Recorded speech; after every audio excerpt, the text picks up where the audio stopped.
चलिए जी अगली टाइप पे चलते हैं। अगली टाइप का क्वेश्चन आपकी स्क्रीन के ऊपर जल्दी से देखेंगे और मुझे बताएंगे इसके अंदर क्या मिस्टेक है। ही ran so fastly that he reached the destination in just 2 minutes। अब यहाँ पे सीखने वाली चीज़ ये है कि एक्चुअल में डिफरेंस जानना है आपने फास्ट और फास्टली के बीच में। और राज की बात ये है कि फास्टली जैसा कोई वर्ड एग्जिस्ट ही नहीं करता है अंग्रेजी भाषा में। जो है फास्ट है यही ड्यूल फंक्शन का काम करता है। ड्यूल फंक्शन का मतलब ये आपका एडजेक्टिव भी होता है और ये आपका एडवर्ब भी होता है। क्लियर? जब ये एडजेक्टिव होता है तो उसका मतलब होता है तेज, और जब ये एडवर्ब होता है तो उसका मतलब होता है तेजी से। क्लियर? जैसे ये क्या लिखा है, अ फास्ट, गलती से लिखा होगा यहाँ अ फास्ट नहीं, यहाँ अ ट्रेन आना चाहिए। अब ए आर्टिकल ट्रेन के लिए आया हुआ है, ट्रेन नाउन है। कैसी ट्रेन? Fast train. तो ये आर्टिकल अभी भी ट्रेन के लिए है और मॉडिफाई कर रहा है इसको, तो ये एडजेक्टिव है। फास्ट बोल, बोल को मॉडिफाई कर रहा है, फास्ट एडजेक्टिव है, तेज का सेंस दे रहा है। बट मैंने कहा बोल्ट दौड़ता है, तो ये वर्ब है। कैसे दौड़ता है? तेजी से दौड़ता है, वर्ब को मॉडिफाई कर रहा है, तो यहाँ पे ये एडवर्ब है। जनरली बच्चे करते क्या है, उनको लगता है कि फास्ट एडजेक्टिव होता है और एडजेक्टिव में एल वाई लगाएंगे तो बन जाएगा एडवर्ब।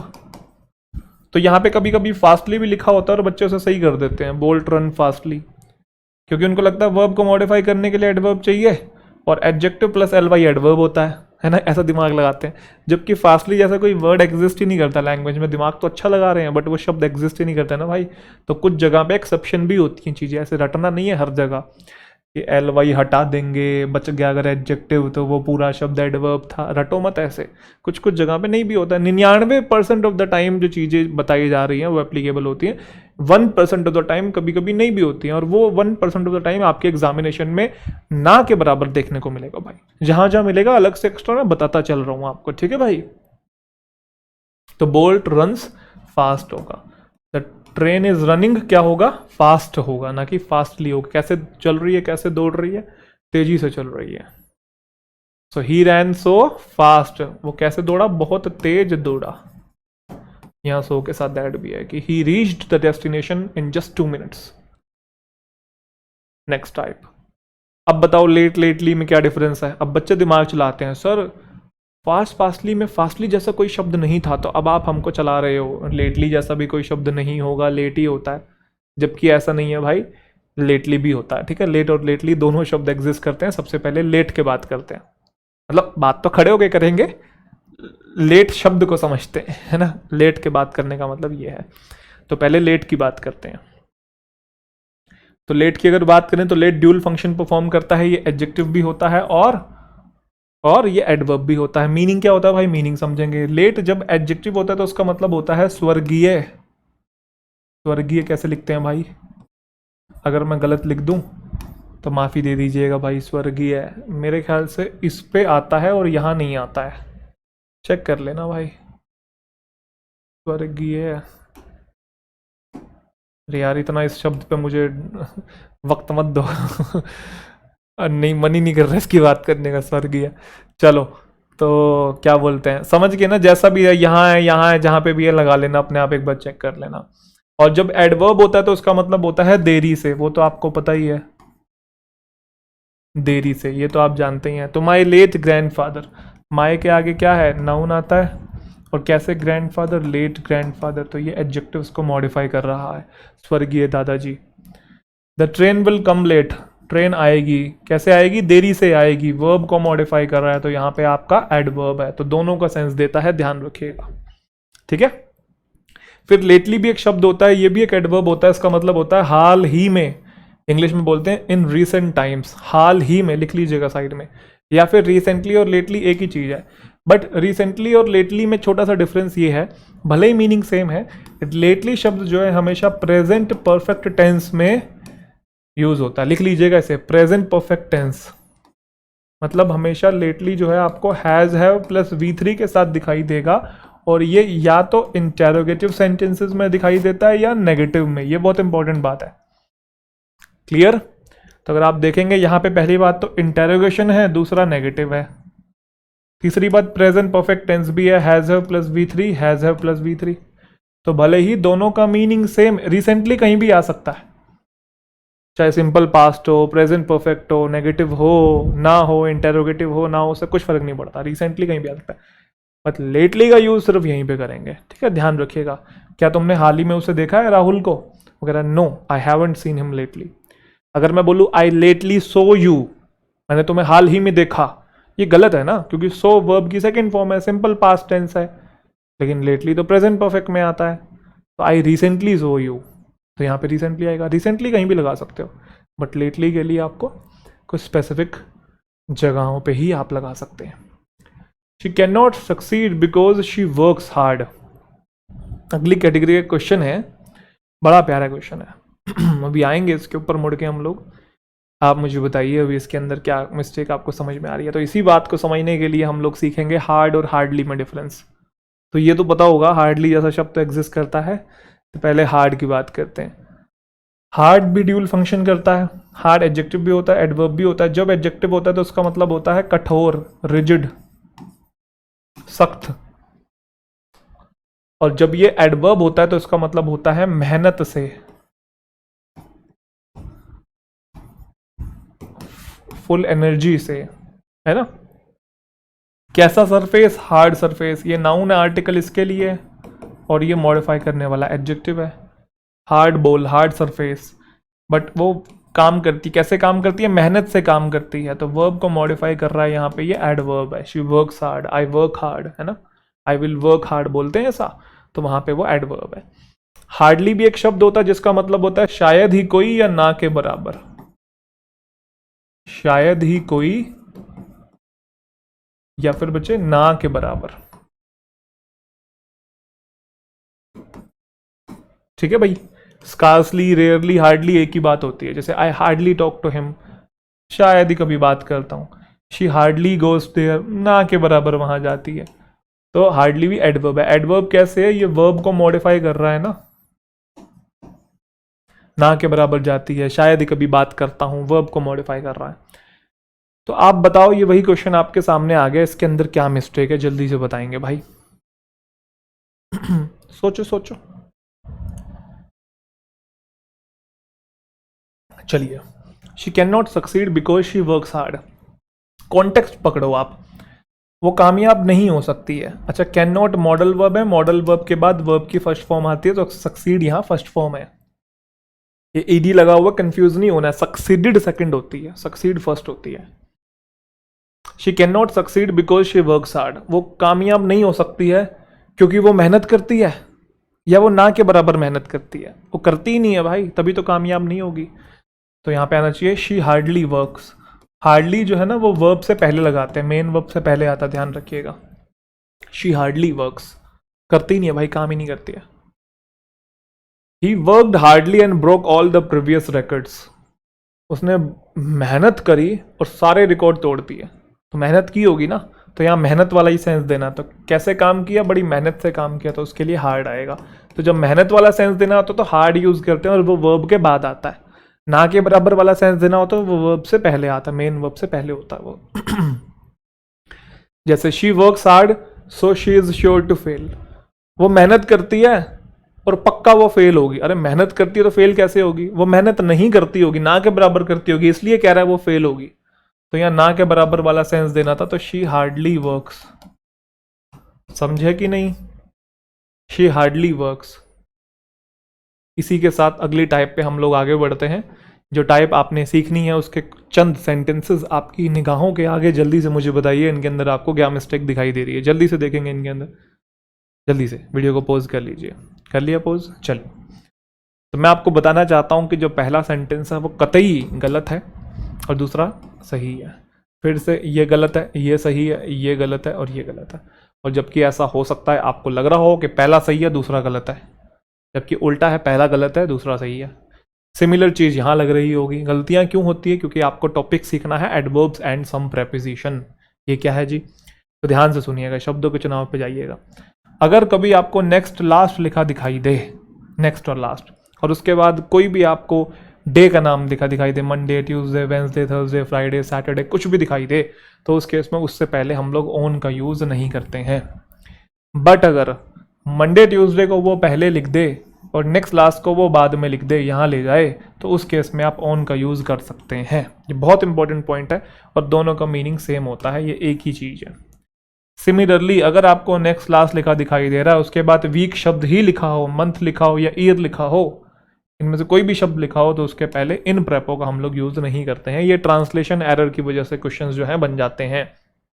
ठीक है भाई। तो अगर आप ध्यान से देखेंगे, मेरे पिताजी गए लंदन, कब गए, लास्ट मंडे को गए, अच्छा को गए, वो कर देते हैं हम लोग ट्रांसलेशन की वजह से। तो नेक्स्ट लास्ट कभी आपको दिखाई दे, उसके बाद मंडे ट्यूसडे वेंसडे हो, तो उस केस में उसके पहले हम लोग ओन प्रेपो का यूज नहीं करते, सिंपली बोलते हैं my father went to London last Monday. ठीक है, I completed this work last Friday, सीधा, ना कि ओन लास्ट फ्राइडे।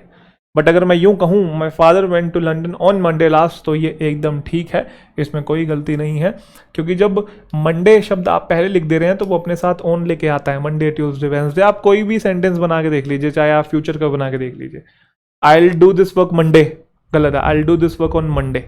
जब आप डायरेक्ट ये शब्द यूज कर रहे हैं तो वो अपने साथ प्रेपो लेके आता है, उसमें कोई दिक्कत नहीं है। ठीक है, सिमिलर बात यहाँ पे, इसमें एक और लॉजिक भी है, ग्रामेटिकल लॉजिक भी है, बट मैं वो नहीं सिखाना चाह रहा आपको, आप कंफ्यूज हो जाएंगे, तो आप इसको बस जनरली याद रख लीजिएगा, आपको देखने को मिलता है ये। He will go to Shimla on next Friday, गलत है, नेक्स्ट लास्ट के बाद कोई डे लिखा हो तो नहीं आएगा, but he will go to Shimla on Friday next, ये एकदम ठीक है, इसमें कोई गलती नहीं है। उसने कंप्लीट की उसकी ग्रेजुएशन कब, लास्ट ईयर में कंप्लीट करी, वो समझ रहे हो, वो ट्रांसलेशन एरर आता है बच्चों को यहाँ पे लगता है, लेकिन यहाँ इन नहीं आएगा। She completed her graduation last year, my grandfather died last month, simply. ठीक है, बहुत सिंपल सा है, कंफ्यूज नहीं होना है बिल्कुल भी। Unhappy with the results of US elections, Donald Trump insisted on going to the US Supreme Court in last week and asked for the counting of votes to stop, something he had been building up to for quite a while now. So Donald Trump insisted on going to the US Supreme Court in last week, नहीं next last के पहले week, month, year हो, तो इन नहीं use करते हैं। वो sentence बड़ा कर देगा, कॉन्सेप्ट तो वही रखेगा, वो डराने के लिए आपको करता है। ठीक है भाई, तो आपने डरना नहीं है बिल्कुल भी भाई। छोटी छोटी चीज़ें बड़े बड़े सेंटेंस में पिरोस के दे दी जाती हैं और आपको डरा दिया जाता है और आप बहक जाते हो, इतना बड़ा सेंटेंस कैसे करूँगा, जबकि वही चीज़ें होती हैं। बस जितना आप प्रैक्टिस करेंगे उतनी जल्दी आपको पकड़ में आएंगी ये चीज़ें। ठीक है, तो अभी आप चैप्टर पढ़ रहे हैं, जब इनकी टॉपिक वाइज प्रैक्टिस करेंगे तो और आपकी कमांड बन जाएगी। ठीक है, I think they like our presentation because they had scheduled one more meeting with us on next Tuesday. तो आप ऐसा भी बोल सकते हैं on Tuesday next, but on हटा ही दो। चलिए जी, अगला टॉपिक हमारा अच्छा टॉपिक शुरू हो रहा है, डबल नेगेटिव। तो नाम से ही आपको क्लियर हो रहा होगा कि डबल नेगेटिव का क्या मतलब है, कि भाई दो नेगेटिव शब्द अगर आपको एक साथ दिखाई दे रहे हैं तो वो गलत होता है। किसी सेंटेंस में दो नेगेटिव शब्द एक साथ नहीं आ सकते हैं, सिंपल सी बात है। अब क्या होता है ना कि बहुत बार अंग्रेजी भाषा में ऐसे शब्द आपको देखने को मिलते हैं जो कि होते तो नेगेटिव हैं, बट हमको पता नहीं होता कि वो नेगेटिव है, और उनके साथ एक और नेगेटिव शब्द मतलब कि नोट यूज़ हुआ होता है, और हम कंफ्यूज हो जाते हैं और वहाँ नोट यूज़ होने देते हैं, जबकि वो गलत होता है। ठीक है, ग्रामेटिकल एरर है।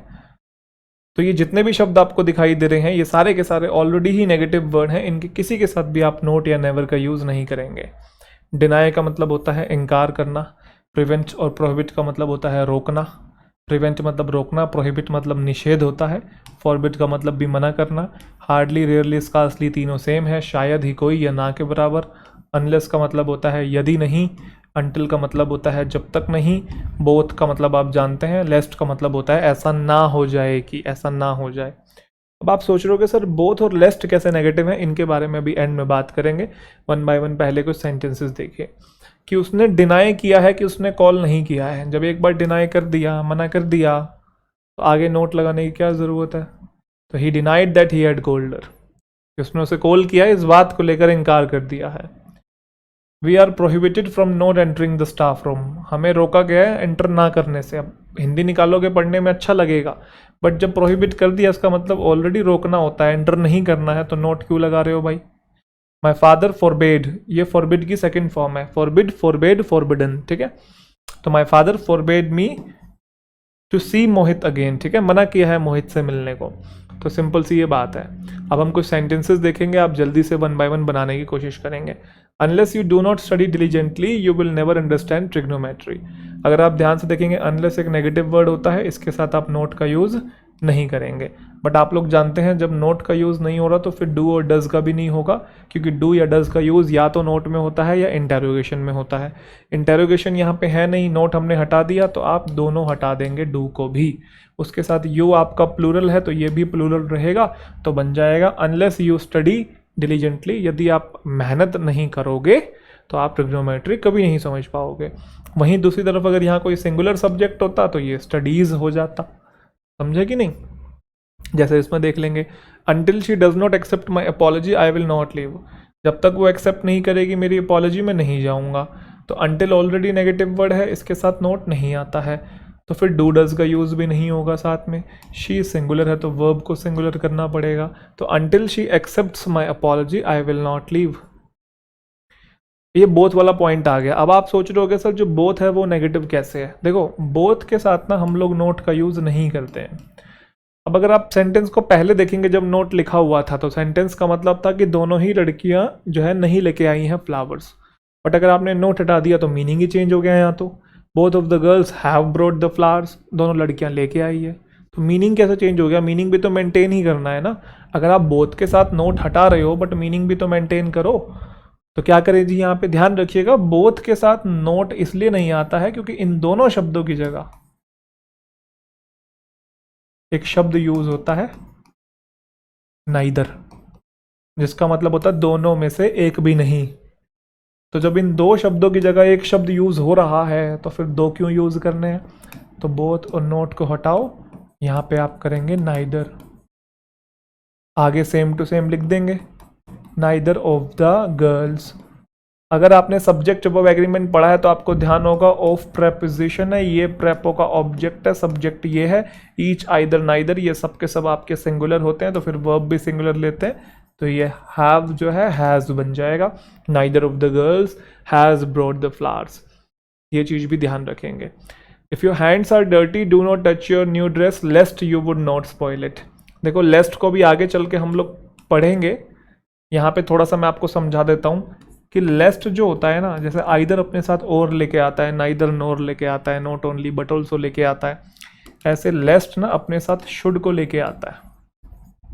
और जब लेस्ट शुड को लेके आता है ना, ये एक नेगेटिव स्ट्रक्चर होता है। इसका मतलब होता है ऐसा ना हो जाए कि, ऐसा ना हो जाए कि। तो एक चीज और है कि लेस्ट और शुड के साथ हम लोग ना नोट का यूज भी नहीं करते हैं, क्योंकि ये ऑलरेडी एक नेगेटिव स्ट्रक्चर होता है। ठीक है, जैसे मैं एक एग्जांपल दूं, एग्जांपल के तौर पे work hard लेस्ट you should not fail. ठीक है, मेहनत करो ऐसा ना हो जाए कि तुम फेल हो जाओ। अब पढ़ने में आपको सही लगेगा ऐसा ना हो जाए कि तुम फेल हो जाओ, पढ़ने में आपको सही लगेगा, जबकि लेस्ट और शुड का मतलब ऑलरेडी ना होता है, तो ये नोट लगाने की जरूरत नहीं है। सिंपली बोलते हैं work hard लेस्ट you should fail, मेहनत करो ऐसा ना हो जाए, ये अपने आप में नेगेटिव सेंस दे रहे हैं, ऐसा ना हो जाए कि तुम फेल हो जाओ। क्लियर? तो similarly लेस्ट you would not spoil it, तो वुड नहीं होता भाई, शुड होता है, और नोट नहीं आता, लेस्ट यू शुड स्पॉइल इट। तो अगर आपके हाथ गंदे हैं तो टच मत करो न्यू ड्रेस को, ऐसा ना हो जाए कि आप उसे गंदा कर दो, खराब कर दो, लेस्ट you should spoil it. He noted that long distance firms are still prohibited from not accessing certain local phone services. तो prohibit के साथ आप note का यूज नहीं करेंगे। एक छोटी सी चीज और जानेंगे, prohibit जो होता है और जो prevent होता है, इनके साथ हम लोग from का यूज करते हैं, और जो forbid होता है इसके साथ हम लोग टू का यूज करते हैं। तो टू के चलते आगे वर्ब की फर्स्ट फॉर्म आती है, और फ्रॉम प्रेपो होता है तो आगे वो V1 नहीं लेता, वो जेरेंड लेता है अपने बाद। ठीक है, ध्यान रखिएगा। तो फॉरबिड के बाद इन्फिनेटिव देखने को मिलता है, और प्रोहिबिट और प्रिवेंट के बाद फ्रॉम प्रेपो आता है, प्रेपो के बाद नाउन प्रोनाउन आने चाहिए, तो जेरेंड आता है उसके बाद। ठीक है, जैसे she prevented me from talking to her, she prevented me from talking to her. But अगर मैं फॉरबिड बोलूँ, she forbade me to talk to her. समझे कि नहीं? तो ये दोनों चीजें याद रखिएगा, नोट बना के कहीं पे लिख लीजिएगा। Our director would not have signed the contract unless she had not had a lawyer present. तो unless एक नेगेटिव वर्ड है, उसके साथ नोट नहीं आता, तो यदि उसके पास एक लॉयर नहीं होता तो डायरेक्टर ने साइन नहीं किया होता। शी हैड हैड, ये दो हैड एक साथ आ रहे हैं ना, जिसमें पहले वाला हेल्पिंग वर्ब और बाद वाला मेन वर्ब होता है, ठीक है।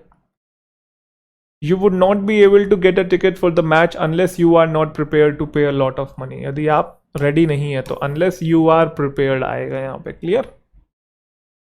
The woodman stirred the fire until the flames did not leap high and the sparks flew out of the roof hole। अब यहाँ पे एक छोटी सी चीज सीखने वाली है। वुडमैन ने क्या किया, स्टर किया फायर को, जैसे आग जल रही है, आग को थोड़ा सा और बढ़ाना है तो ऐसे हल्का सा उसमें हाथ मारा, जब तक लपटें जो है ऊपर तक नहीं उठ गई और वो होल रूफ से, सॉरी रूफ के होल से वो जो बाहर नहीं निकल गई, है ना। तो यहाँ पे बोलना चाह रहा है कि woodman stirred the fire until the flames did not leap. अच्छा, जिस क्लोज में है, जिसके साथ है उसके साथ ही नोट हटाना है, तो अंटिल के आगे क्लोज है ना ये वाला, फ्लेम्स डिड नॉट लीप, तो यहाँ से नोट हटाना है, ये भी ध्यान रखिएगा। जिस क्लोज में है उसी क्लोज से नोट हटाना है। तो आपने नोट हटा दिया पहला पॉइंट, तो अब डिड का यूज भी नहीं होगा। डू और डज की तरह डिड भी या तो नेगेटिव में होता है या इंटेरोगेशन में होता है, तो नेगेटिव हटा ही दिया हमने, इंटेरोगेशन है नहीं तो डिड भी हटाया। अब पास्ट का तो बनाना ही है ना, क्योंकि बात पास्ट में चल रही थी, स्टर्ड लिखा हुआ है, डिड लिखा हुआ है, तो सब्जेक्ट फ्लेम्स है तो इसको पास्ट में कर दो, यहाँ लीप्ड कर देंगे, है ना। प्रेजेंट टेंस होता तो यहाँ लीप्स कर देते, पास्ट में है तो लीप्ड कर दिया, तो until the flames leaped high, ध्यान रखिएगा इस चीज को। That was the end of the conversation and both of them had not brought the subject up again that night। तो both के साथ नोट नहीं आता, इसकी जगह आप neither का यूज करेंगे, तो neither of them had आएगा। वर्ब यहाँ पे had ही रहेगी क्योंकि सिंगुलर प्लूरल दोनों के लिए had आता है। हाँ, अगर यहाँ have होता तो has हो जाता, are होता तो फिर is हो जाता, were होता तो was हो जाता, ठीक है। अगर neither का यूज कर रहे हैं तो दोनों में से एक ने भी नहीं उठाया मुद्दा। I make it a rule to read the newspaper every day lest I may not fall behind the times। मैंने आदत बना ली है न्यूज़पेपर पढ़ने की, ऐसा ना हो जाए कि मैं पीछे छूट जाऊं।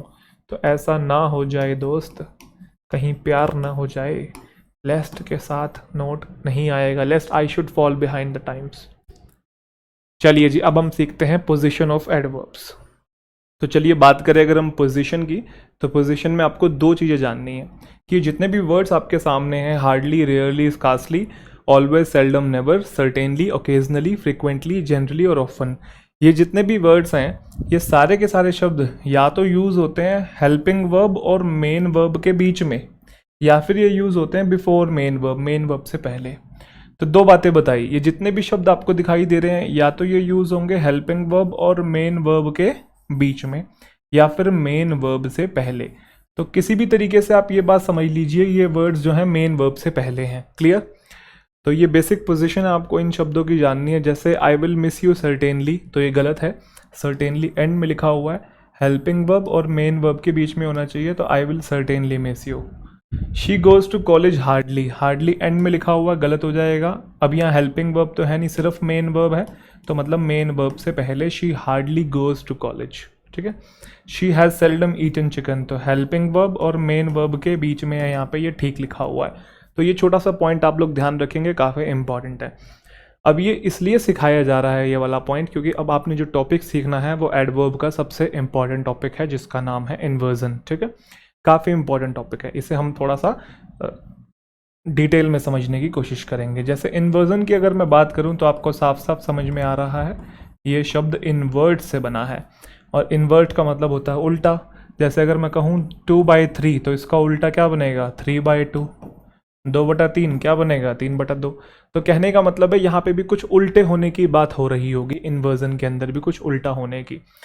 अब उल्टा होने की क्या बात हो रही होगी, तो मैं समझाना चाहता हूँ। अगर मैं आपसे पूछूं कि इंग्लिश लैंग्वेज में सेंटेंस का जनरल स्ट्रक्चर क्या होता है, तो आप बोलोगे पहले सब्जेक्ट आता है, फिर आपकी हेल्पिंग वर्ब है, फिर मेन वर्ब है और फिर ऑब्जेक्ट है। ये सीधा सीधा एक जनरल स्ट्रक्चर है, बट इन्वर्जन में कुछ ना कुछ उल्टा हो रहा होगा। तो पहले सबसे पहले इन्वर्जन का स्ट्रक्चर हम लोग सीखते हैं। इन्वर्जन के स्ट्रक्चर में सबसे पहले लिखते हैं हम लोग एडवर्ब, उसके बाद सब्जेक्ट ना लिख के पहले आती है हेल्पिंग वर्ब, फिर आता है सब्जेक्ट और फिर आता है मेन वर्ब। जैसे इंटेरोगेशन वाले स्ट्रक्चर के अंदर होता है ना, बिल्कुल वैसा ही, बस एंड में इंटेरोगेशन मार्क नहीं है और ना ही ये इंटेरोगेटिव स्ट्रक्चर है, कोई सवाल जवाब नहीं हो रहा है यहाँ पे। तो पहले आता है एडवर्ब, फिर आता है हेल्पिंग वर्ब, फिर आता है सब्जेक्ट, ना कि पहले सब्जेक्ट फिर हेल्पिंग वर्ब। तो हेल्पिंग वर्ब का पहले आ जाना और सब्जेक्ट का पीछे चले जाना, उल्टा हो जाना, इसी को हम लोग कहते हैं इन्वर्जन। तो पहली बात तो ये कि आपको इन्वर्जन का जो स्ट्रक्चर है वो एकदम क्लियर हो गया है कि इन्वर्जन का क्या स्ट्रक्चर है, ठीक है। अब आपके मन में ये सवाल आ रहा होगा, सर ये इन्वर्जन का स्ट्रक्चर यूज़ किस लिए होता है? तो यूज़ की बात अभी हम करेंगे, आप पहले देख लीजिए कि एक बार इम्प्लीमेंट कैसे होता है। जैसे अगर मैं इस वाले सेंटेंस की बात करूं, I have never gone there, अगर मैं इसकी बात करूं I have never gone there, एक सेकेंड, तो क्या ये सेंटेंस ठीक लिखा हुआ I have never gone there? आप बोलेंगे एकदम ठीक है। कैसे? हेल्पिंग वर्ब और मेन वर्ब के बीच में आपको वो शब्द दिखाई दे रहा है नेवर, और अभी हम सीख के आए हेल्पिंग वर्ब मेन वर्ब के बीच में आता है। अब या तो वो अपनी पोजीशन पे होगा या सेंटेंस के शुरू में होगा। जैसा कि मैंने कहा, अगर एडवर्ब सेंटेंस के शुरू में है तो वो फिर सीधा सीधा स्ट्रक्चर लेके नहीं आता है, वो इन्वर्जन का स्ट्रक्चर लेके आता है। इन्वर्जन का मतलब पहले आती है हेल्पिंग वर्ब, फिर आता है सब्जेक्ट, फिर आता है मेन वर्ब।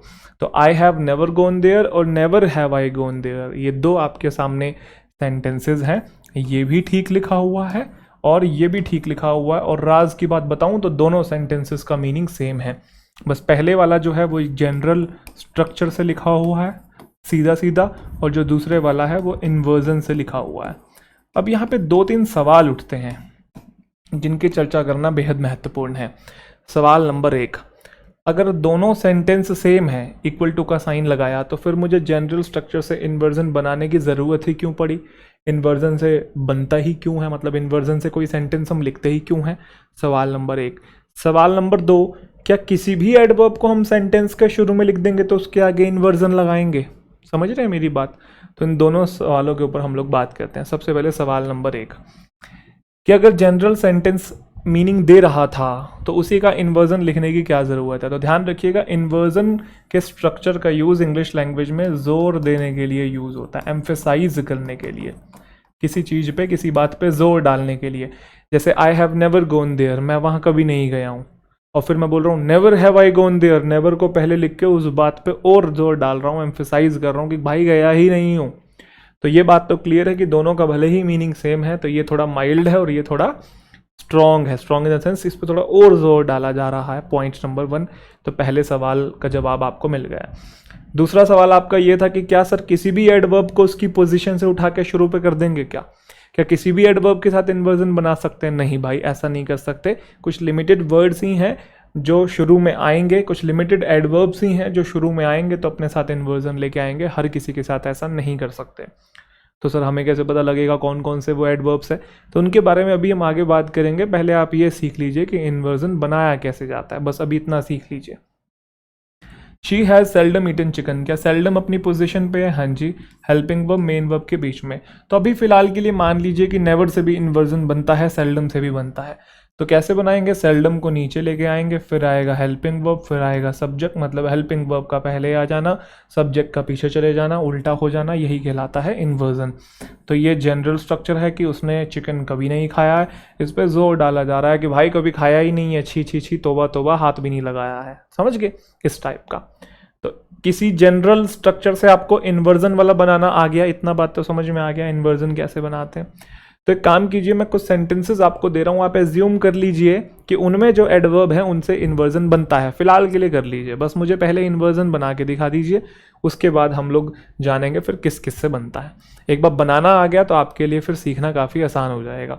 तो मान लीजिए कि हार्डली से इन्वर्जन बनता है, तो ये जनरल तरीके से लिखा हुआ है। कैसे पता लग रहा है भाई? मेन वर्ब से पहले है, तो ये मेन वर्ब से पहले होता ही है, ठीक है। She hardly goes to college. अब मैंने क्या किया? हार्डली को नीचे उठाया। अब आपको पता उसके बाद चाहिए होती है हेल्पिंग वर्ब, फिर चाहिए आपका सब्जेक्ट, और उसके बाद आपका मेन वर्ब अगर है तो, वरना जैसा लिखा हुआ एज इट इज़ लिख देंगे। तो मैंने हार्डली को नीचे उठा लिया। अब यहाँ पे हमें हेल्पिंग वर्ब की रिक्वायरमेंट है, लेकिन सेंटेंस में तो सिर्फ मेन वर्ब है। अब क्या करें भाई? तो अगर हेल्पिंग वर्ब गिवन नहीं है, सिर्फ मेन वर्ब है, तो हेल्पिंग वर्ब डिराइव करनी भी तो आपको आती है। अगर फर्स्ट फॉर्म लिखा है तो उसकी हेल्पिंग वर्ब डू होती है, फर्स्ट फॉर्म के साथ एस या ईएस लिखा हुआ है तो उसकी हेल्पिंग वर्ब डज होती है, और अगर सेकंड फॉर्म लिखी हुई है तो उसकी हेल्पिंग वर्ब डिड होती है, आप लोग जानते ही हैं। तो यहाँ पे गोज लिखा है तो मतलब उसकी हेल्पिंग वर्ब क्या हो जाएगी? डज। तो ऐसे उठा के गोज मत चिपका देना यहाँ पे, सीधा वो गलत हो जाएगा, ठीक है भाई। तो हार्डली डज उसके बाद सब्जेक्ट चाहिए तो सब्जेक्ट क्या है आपका शी। अब यहाँ पे एक बात और सीखने वाली है कि मेन वर्ब जो है अब आप डायरेक्ट गोज नहीं लिखेंगे यहाँ पे, क्यों? क्योंकि डज लिख दिया ना, ऑलरेडी एस या ईएस लगा दिया, तो डज आ जाने से वर्ब की फर्स्ट फॉर्म आएगी। तो hardly does she go to college होगा यहाँ पे। ये छोटा सा स्ट्रक्चर है इन्वर्जन का। आई होप सभी बच्चों को पॉइंट समझ में आ गया। तो ये जनरल सेंटेंस था कि शायद ही कभी कॉलेज जाती है, और ये थोड़ा जोर देके बोला जा रहा है शायद जाती, मतलब ना के बराबर ही जाती है, शायद ही कभी देखा होगा मैंने, है ना। तो बोलने में तो टोन मेरे को थोड़ी ऊंची करनी पड़ रही है समझाने के लिए। Hardly does she go to college. कभी कभी सेंटेंस ऐसे लिखा होता है ना, बच्चे गलत कराते हैं, तो मैं समझाना चाहता हूँ कि भाई शुरू में है तो इन्वर्जन बनता है, इन्वर्जन नाम की एक चीज होती है। ये सेंटेंस अटपटा लगता है बट गलत नहीं है। Hardly does she go to college. They rarely talk to each other. फिर वही सिंपल सी बात है, रेयरली को हमने यहाँ पे उतार लिया। हेल्पिंग वर्ब चाहिए, फर्स्ट फॉर्म है तो फर्स्ट फॉर्म के लिए डू आ जाएगा। इधर से नीचे उतार लिया दे, और डू के साथ फिर फर्स्ट फॉर्म तो रहती है वैसे भी। Rarely do they talk to each other, दोनों सेंटेंसेस एकदम सेम है। He hardly went to college, अगर आप ध्यान से देखेंगे वेंट लिखा हुआ है, वर्ब की सेकेंड फॉर्म है। अब हम क्या करेंगे, हार्डली को भैया नीचे लेके आए, वेंट है तो फिर हेल्पिंग वर्ब क्या बनेगी, डिड। सब्जेक्ट है आपका ही, और एक बार डिड आ गया तो फिर वर्ब की फर्स्ट फॉर्म आएगी, और आगे फिर एज इट इज़ हम लोग लिख देंगे। तो क्या बनेगा भैया, hardly did he go to college या he hardly went to college, दोनों सेंटेंसेस एकदम सेम है। तो क्या आपको इन्वर्जन का स्ट्रक्चर समझ में आ गया? इन्वर्जन यूज़ किस लिए होता है ये भी समझ में आ गया। अब हम जानेंगे कौन कौन से शब्दों से जो इन्वर्जन है वो बन सकता है। ठीक है जी, चलिए। तो जब मैं हार्डली रेयरली से बना ही रहा हूँ, सेल्डम से बना रहा हूँ, नेवर से बना रहा हूँ, तो आपको पता ही होगा कि भाई इनसे तो बन ही सकता है। तो हार्डली, रेयरली, स्कार्सली, सेल्डम और नेवर, यहाँ लिखा नहीं है, लिख लो भाई वो भी, सेल्डम और नेवर, इन 5 शब्दों से इन्वर्जन बन सकता है। मैंने क्या लिखा है, can be used with inversion, बन सकता है। बन सकते का क्या मतलब है? बन सकते का ये मतलब है कि ये सारे शब्द अपनी जनरल पोजीशन पे भी होते हैं। कौन सी जनरल पोजीशन है? हेल्पिंग वर्ब और मेन वर्ब के बीच वाली, या फिर मेन वर्ब से पहले वाली। तो ये अगर अपनी जनरल पोजीशन पे है तो स्ट्रक्चर सिंपल तरीके से जैसे सीधा सीधा चलता है वैसे ही लिखना है। बट अगर कहीं पे ये सेंटेंस के शुरुआत में आ रहे हैं, seldom, never, hardly, rarely, scarcely, तो शुरू में अगर आ जाते हैं तो आपको फिर इन्वर्जन का यूज करना है, स्ट्रक्चर को पलट देना है। मुझे उम्मीद है सभी बच्चों को ये पॉइंट क्लियर है, जैसे कि अभी हमने पास्ट में देखा भी। He hardly goes to college, अब यहाँ पे जनरल स्ट्रक्चर है। Hardly does he go to college, शुरू में आ गया तो इन्वर्जन आ गया। तो मतलब ये बीच में भी आते हैं, जनरल पोजीशन पे भी आते हैं, और इन्वर्जन में भी यूज हो सकते हैं। तो ये दोनों बातें आप ध्यान रखेंगे।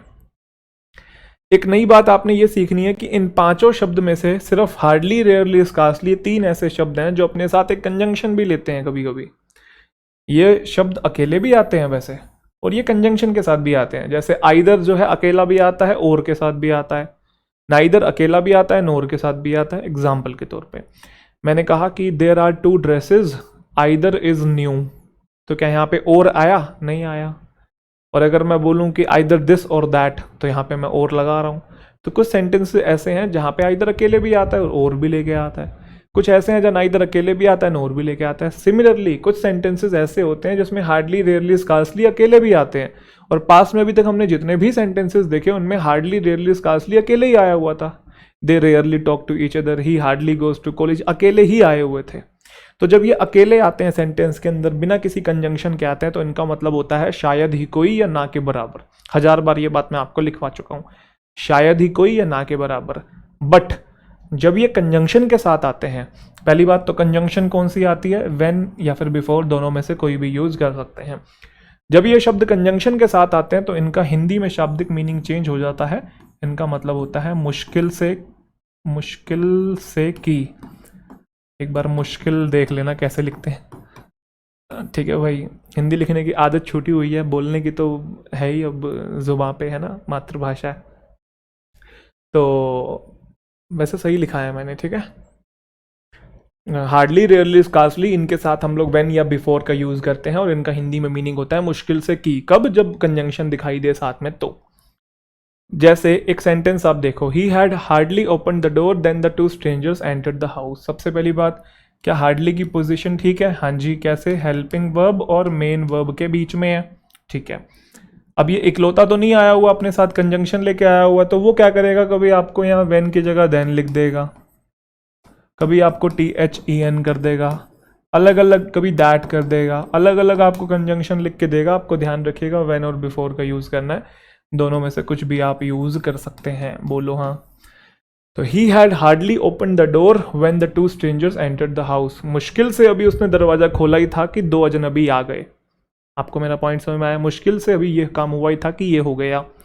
अब पॉइंट ये है कि हार्डली अपनी पोजीशन पे है, हाँ जी, लेकिन हमने एक बात और सीखी थी कि हार्डली के साथ तो इन्वर्जन भी बन सकता है। तो क्या मैं इस सेंटेंस को इन्वर्जन से भी लिख सकता हूँ? बिल्कुल लिख सकता हूँ, क्या बुराई है, बस उस पर थोड़ा जोर ही तो आ जाएगा। तो जब वो शुरू में आएगा तो फिर स्ट्रक्चर उल्टा हो जाएगा, जिसका लिखा हुआ जैसा स्ट्रक्चर लिखा हुआ उसी को उल्टा करना है। Hardly had he opened the door when the two strangers arrived. अब ऐसा सेंटेंस कहीं आ जाता है ना, बच्चे कंफ्यूज हो जाते हैं, ये क्या चक्कर है, ये कैसा सेंटेंस है, hardly had he open the door when the two strangers arrived, जबकि ये वाला सेंटेंस और ये सेंटेंस दोनों का मीनिंग सेम है भाई, बस वो जनरल स्ट्रक्चर है, ये इन्वर्जन वाला स्ट्रक्चर है। लिख लेना साइड में, ये जनरल स्ट्रक्चर है, ये इन्वर्जन वाला स्ट्रक्चर है। तो इन्वर्जन वाले स्ट्रक्चर में एक बात ध्यान रखनी है, अगर शुरू में आया है तो ही इन्वर्जन लेके आएगा, बीच में नहीं। और दूसरी बात, चाहे बीच में आया हो चाहे शुरू में आया हो, कंजंक्शन तो हमेशा व्हेन या बिफोर ही आएगी, अगर आगे कोई आई हुई है तो। We had scarcely reached home then it started raining, तो स्कार्सली अपनी पोजीशन पे है, हैड और रीच्ड के बीच में, कंजंक्शन अपने साथ गलत है तो भाई क्या आएगी, व्हेन आएगी, या बिफोर लगा लो। तो बस मुश्किल से पहुंचे ही थे कि बारिश होने लगी। क्या मैं इसे इन्वर्जन से भी लिख सकता हूँ? बिल्कुल लिख सकता हूँ। इन्वर्जन से क्या हो जाएगा, स्कार्सली शुरू में आ जाएगा और फिर हो जाएगा had we reached, we had reached था ना, तो हैड वी रीच्ड हो जाएगा।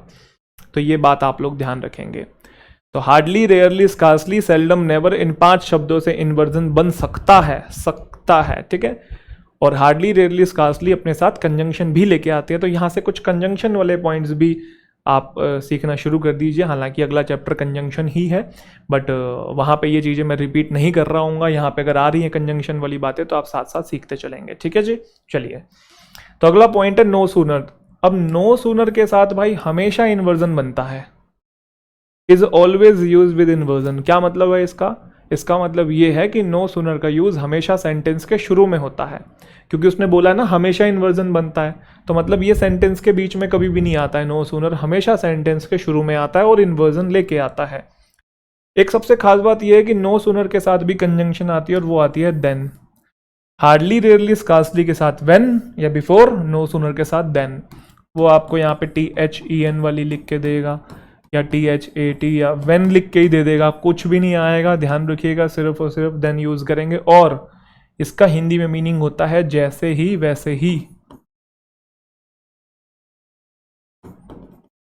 या ज़्यादा ही टिपिकल हिंदी जाननी है तो ज्यों ही त्यों ही, जैसे ही वैसे ही। अब एक सेंटेंस आप मुझे बताएंगे इसके अंदर क्या मिस्टेक है, जल्दी से बताओ भाई, कोई मिस्टेक दिखाई दे रही है तो। आया कुछ समझ में? आ ही गया होगा। No sooner the bell rang then the students came out of the class. No sooner sentence के शुरू में है भाई, इन्वर्जन लेके आना चाहिए। इन्वर्जन तो नहीं है, पहले सब्जेक्ट है और फिर वर्ब है, तो आपको इन्वर्जन बनाना नहीं आता, मैंने सिखाया हुआ है। V2 की हेल्पिंग वर्ब क्या होती है? डिड, फिर आएगा सब्जेक्ट द बेल, और एक बार डिड आ गया तो फिर वर्ब की फर्स्ट फॉर्म रिंग आ जाएगा। और नो सूनर के साथ हम लोग किसका यूज करते हैं? देन का यूज करते हैं। तो क्या बन गया? No sooner did the bell ring then the students came out of the class. जैसे ही घंटी बजी वैसे ही बच्चे क्लास के बाहर आ गए। तो जो स्ट्रक्चर लिखा हुआ है उसी का इन्वर्जन बनाना है। हैड से लिखा है तो हैड से बना देना, V2 से लिखा है तो डिड करके बना देना, जैसा स्ट्रक्चर वैसा इन्वर्जन।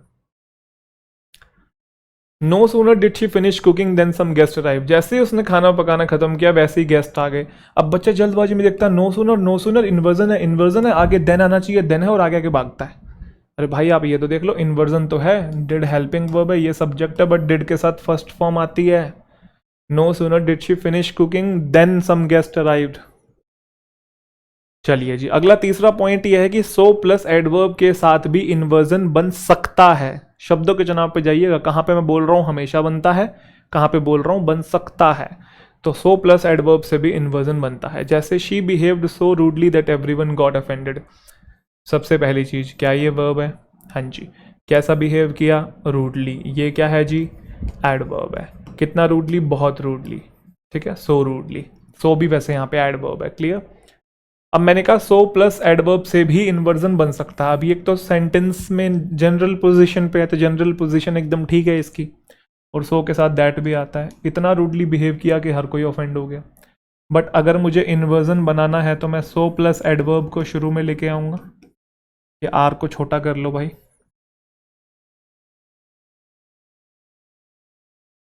सो रूडली शुरू में आ गया भाई, सो प्लस एडवर्ब शुरू में आ गया। अब बनाओ इन्वर्जन, तो V2 का इन्वर्जन क्या बनता है? डिड आएगा, फिर आएगा शी, और उसके आगे आएगा बिहेव, और आगे फिर एज इट इज पूरा लिख दीजिएगा। ठीक है, so rudely did she behave that everyone got offended. तो ये भी सही है सेंटेंस, ये भी सही है, ये जनरल, ये इन्वर्जन। ठीक है। अच्छा, कुछ बच्चे कंफ्यूज तो नहीं हो रहे सर ये गॉट V2 लिखा हुआ है और उसके साथ दोबारा से V2 कैसे आ गया? ये V2 नहीं है भाई, ये एडजेक्टिव है, जैसे हम लोग पार्टिसिपल कहते हैं। ठीक है, एडजेक्टिव है। एवरीवन क्या हो गया? ऑफेंड हो गया। यहाँ पे ये मत सोचना दो V2 एक साथ आ गया। क्लियर? ये ऑफेंडेड किसको बोल रहे हैं? एवरीवन को बोल रहे हैं। ठीक है, जैसे मैंने कहा कि आई एम इंटरेस्टेड, तो इंटरेस्टेड वर्ब थोड़ी है यहाँ पे। किसको इंटरेस्टेड बोल रहा हूँ? खुद को मैं बोल रहा हूँ। तो आई क्या है? प्रोनाउन है, प्रोनाउन के बारे में जो बता रहा है। इंटरेस्टेड यहाँ पे एडजेक्टिव है। क्लियर? पक्का? ऐसे एवरीवन ऑफेंड हो गया तो एडजेक्टिव है यहाँ पे, ये V2 नहीं है, कंफ्यूज नहीं होना है।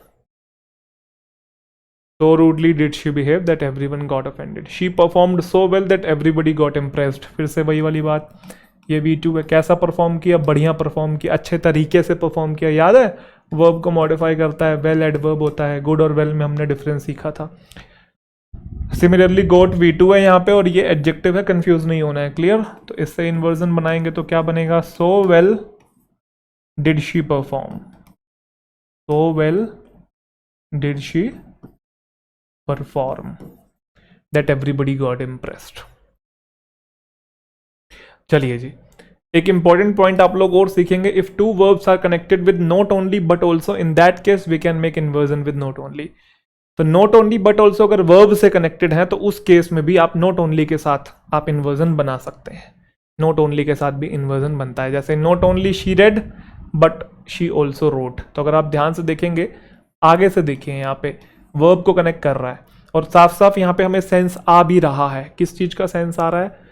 Not only she red but also she wrote, ना कि उसने सिर्फ पढ़ा बल्कि लिखा। तो पढ़ने और लिखने को रिलेट करने वाला सेंस आ रहा है। आप ये चीज समझ पा रहे हैं? क्योंकि not only but also, either और, नाइदर नोर, ये सब सेम टाइप की चीजों को कनेक्ट करते हैं। ठीक है, आगे चल के आप कंजंक्शन में पढ़ेंगे भी और क्लियर हो जाएगा आपको ये चीज, अगर अभी डाउट आ रहा हो तो। बट आएगा नहीं कंजंक्शन में वैसे, और क्लियर हो जाएगा।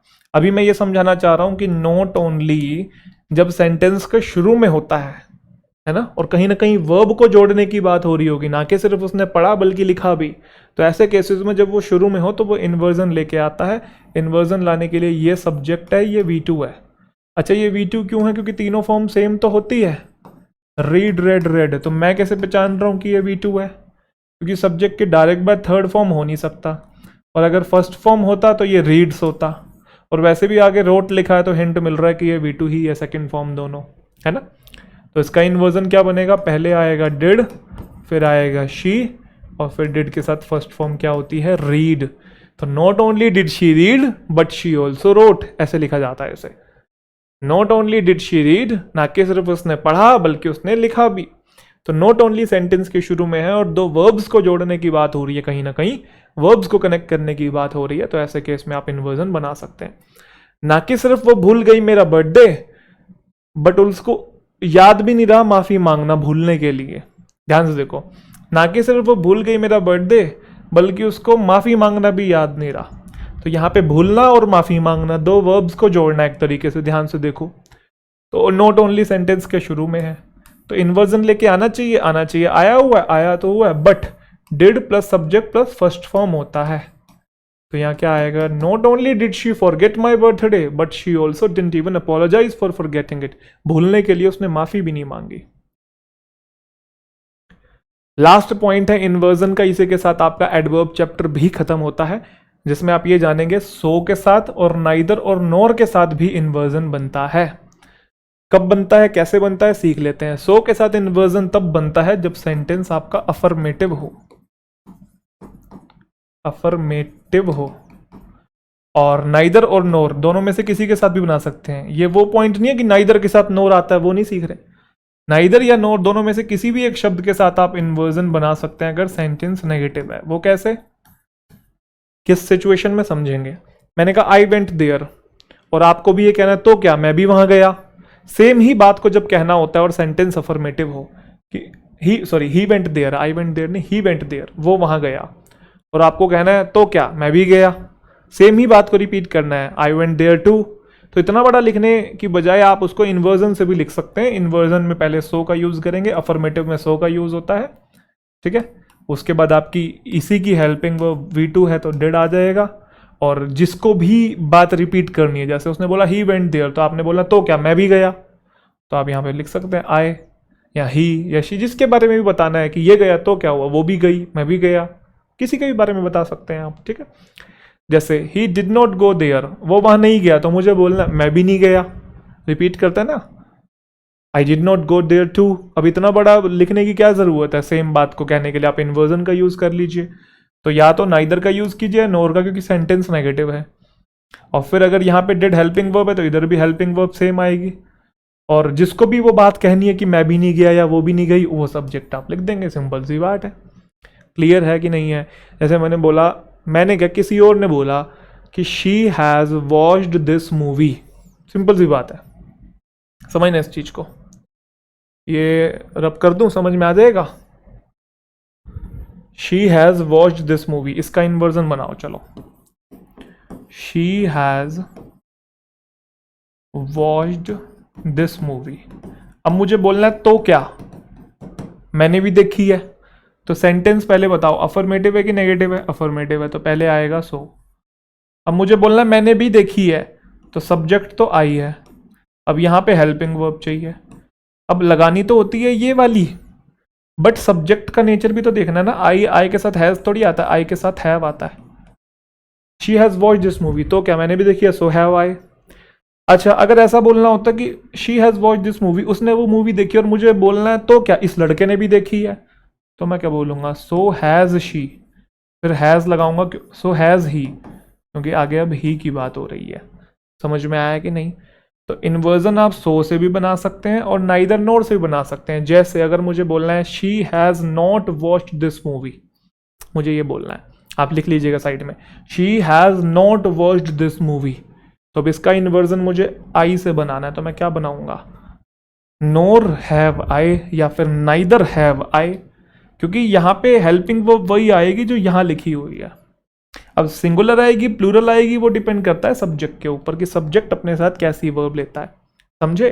तो she has not watched this movie, तो इन्वर्जन क्या बनेगा, नाइदर हैव आई, या फिर बना लीजिए नोर हैव आई।